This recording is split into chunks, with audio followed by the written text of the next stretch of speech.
So here in the lobby of the Colonial Theater, they have set up a bunch of different photos, and you can see there's some napkins that people have made, Love Always Wins, some drawings of JJ and Tylee, the signs that went up when they were missing, Justice for JJ and Tylee. Here's a beautiful picture, Those We Love Don't Go Away. They walk beside us every day. A lot of these things have been sent to the Woodcocks and other family members over the course of the past 4 years. Jordan, let's show this JJ pillow that you can see that was made for him. And then if we head over to this table, there's some beautiful seashells, pictures of JJ and Tylee on the beach. Tylee loved the beach, loved to be in Hawaii. And this has the theme that I'm sure she would love herself. Pictures of the family, seashells. There's flower arrangements that loved ones have sent. JJ loved his candy. And you can see they have a candy table here. There's the colors that we've come to know JJ and Tylee for, the blue and the purple, along with some Hershey Kisses and other bags of candy.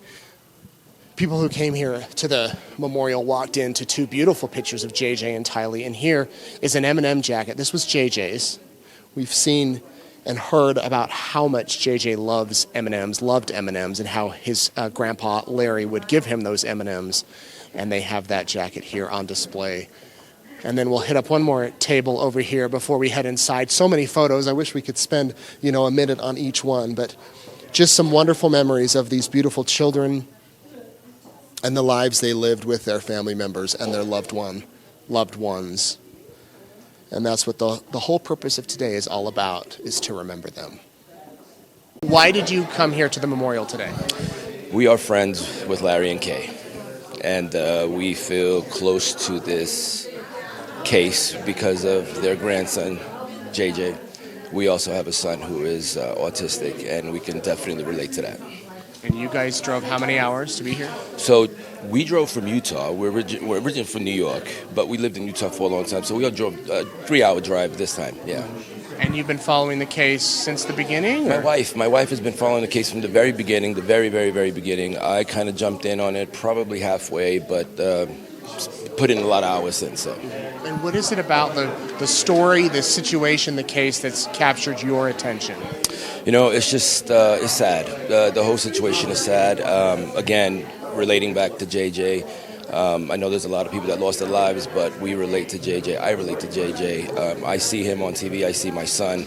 And I just kind of gravitated to that because we get it. We understand. And it's an unfortunate situation. Anything you want to add?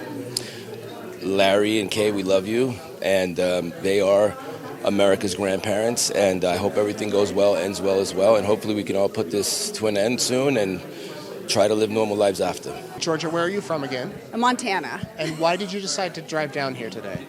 Because I've been following this story since the beginning, and I had the day, and I really wanted to come and just be a part of this and show my respects and just be here for the family members and for friends and such that showed up and be a part of it, because I feel like I've been following it the whole time, and I've been watching you actually covering the story. So I thought, well, I'm going to go over. And what have you thought when you walked in and see all the photos of the kids?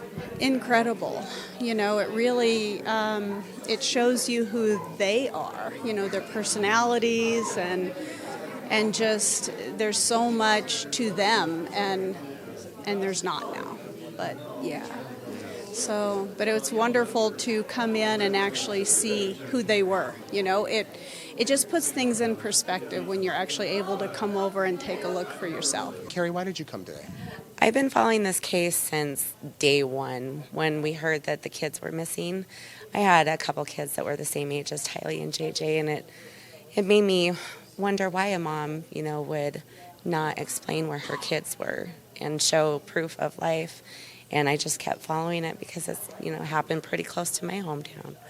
I don't live in Rexburg, I live in Idaho Falls, but it just brought me in really close, and I just followed it every day.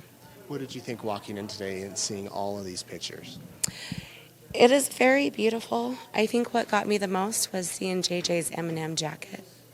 That one brought tears to my eyes because it's here, and I've seen it in pictures over the last few years, and that was really a sad moment for me. But And what is it? You mentioned you have kids at JJ and Tylee's age. Is that kind of what drew you in, and the fact that it was local? I mean, It in is. any other parts of the story that really just kind of captured you? that she could be on the beach in Hawaii and not even have a care in the world, and while she's getting married again, while everybody's looking for her kids. And then seeing you, asking and confronting Lori and Chad, where are the kids at? And I'm just like, okay, I knew that it wasn't going to be a good outcome, because who doesn't show proof of life of their kids and where they were? April, why did you come here today? Oh, to this memorial for these beautiful children. It's just something I've been following for years. What is it about the whole story that captures your attention? Oh, just how they were missing, and then how they were found, and how did this happen? Just, I don't know, just their pictures just captivated me.